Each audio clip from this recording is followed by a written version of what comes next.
नमस्कार दोस्तों, मैं साधना अपने चैनल भक्ति सागर में आपका स्वागत करती हूं। दोस्तों, अगर आप मेरे चैनल पे पहली बार हैं तो मेरे चैनल को सब्सक्राइब कर लीजिएगा। साथ ही बाजू में बने हुए बेल आइकन के बटन को भी प्रेस कर दीजिएगा ताकि आने वाली वीडियो की नोटिफिकेशन आपको सबसे पहले मिल सके। वीडियो अगर अच्छी लगती है तो लाइक ज़रूर कर दीजिएगा और कमेंट सेक्शन में हर हर महादेव लिखना ना भूलिएगा।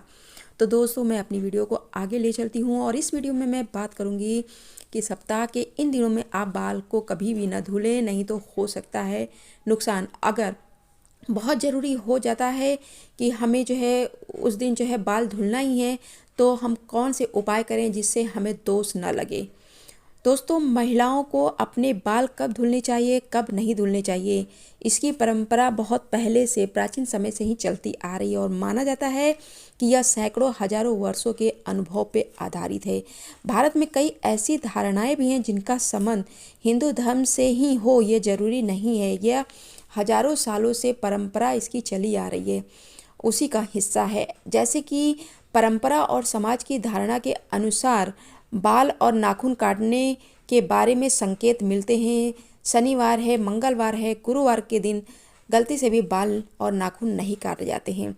जानते हैं कि ऐसा क्यों होता है? क्योंकि ज्योतिष शास्त्र के अनुसार यह मान्यता है कि गुरुवार को अगर बाल कटवाते हैं या शेविंग करते हैं या नाखून काटते हैं तो इससे पुत्र पे संकट हो सकता है। और शनिवार और मंगलवार और गुरुवार के दिन बाल कटवाने से हमारे ग्रह भी कमज़ोर होते हैं। और शादीशुदा महिलाओं को जो है सोमवार, बुधवार और गुरुवार को तो बाल बिल्कुल भी नहीं धुलना चाहिए, क्योंकि माना जाता है कि सोमवार को बाल कटवाने से बेटी या संतान पे जो है भार पड़ता है। और बुधवार को अगर बाल धुलते हैं तो अगर आपके कोई छोटे भाई या बहन है तो उनको दोष लगता है। वहीं अगर गुरुवार का दिन देखा जाए तो ना ही उस दिन जो है बाल धोला जाता है और ना ही अपने घर में पोछा लगाया जाता है और ना ही घर के जाले मकड़े मारे जाते हैं, क्योंकि ऐसा मानना है कि इस दिन अगर हम जाले मकड़े साफ करते हैं और बाल धुलते हैं या साथ ही घर में पोछा लगाते हैं तो घर की बरकत चली जाती है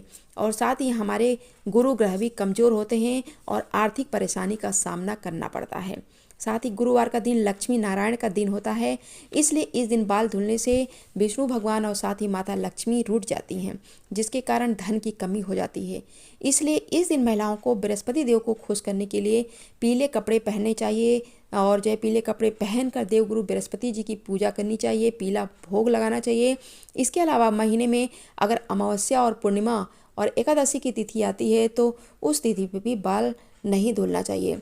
रविवार के दिन न बाल जो है कटवाना शुभ नहीं माना जाता है, क्योंकि रविवार का दिन जो है सूर्य देव का दिन होता है और इस दिन बाल कटवाने से धन, बुद्धि और धर्म का नाश होता है। और बुधवार का दिन नाखून काटने के लिए और बाल कटवाने के लिए सबसे शुभ माना जाता है। इससे धन धान में वृद्धि होती है और घर में खुशहाली रहती है। और अगर शुक्रवार के दिन अगर बाल और नाखून कटवाना जो है कटवाते हैं तो बहुत शुभ है, माना जाता है कि इससे धन लाभ मिलता है, साथ ही साथ जो है मान सम्मान की भी प्राप्ति होती है। लेकिन कभी कभी ऐसा होता है कि जब आप व्रत रखती हैं तो बाल धुलना अनिवार्य हो जाता है, तो उसके लिए जैसे सोमवार के दिन अगर आप बाल धुल रहे हैं तो कुछ उपाय करते हैं तो दोष नहीं लगेगा। जैसे सोमवार के दिन अगर बाल धुलना है तो पलाश के फूलों को हाथ में मसल लीजिए और मसलने के बाद उसको जो है आप अपने बालों में लगाकर जो है उससे बाल धुल सकती हैं, इससे कोई दोष नहीं लगेगा। मंगलवार के दिन बाल धुलना पड़ जाए तो आंवले के रस को अपने बालों में लगा लीजिए, या अगर आपके पास आंवले का चूर्ण है तो उसका पेस्ट बनाकर अपने बालों में लगा लीजिए। उसके बाद आप जो है अपने बालों को धुल लीजिए, इससे भी कोई दोष नहीं लगेगा। और बुधवार के दिन जो है बाल धुलना है तो आप तुलसी जी के 4-5 पत्तों को तोड़िए और उसको अपने बालों में लगा लीजिए मसल करके, और फिर उसके बाद आप अपने बालों को धुल लीजिए। अगर बहुत ज़्यादा ज़रूरत पड़ जाए, गुरुवार के दिन बाल धुलना पड़ जाए, तो आप बेसन में हल्दी मिलाकर पहले अपने बालों में लगा लीजिए, फिर उसके बाद बाल धुलिए।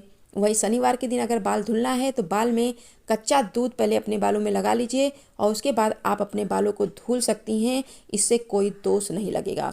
रविवार के दिन आप अपने बालों को धुलना चाहती हैं तो गुड़हल का फूल अपने बालों में लगाकर आप अपने बालों को धुल सकती हैं, इससे कोई दोष नहीं लगेगा।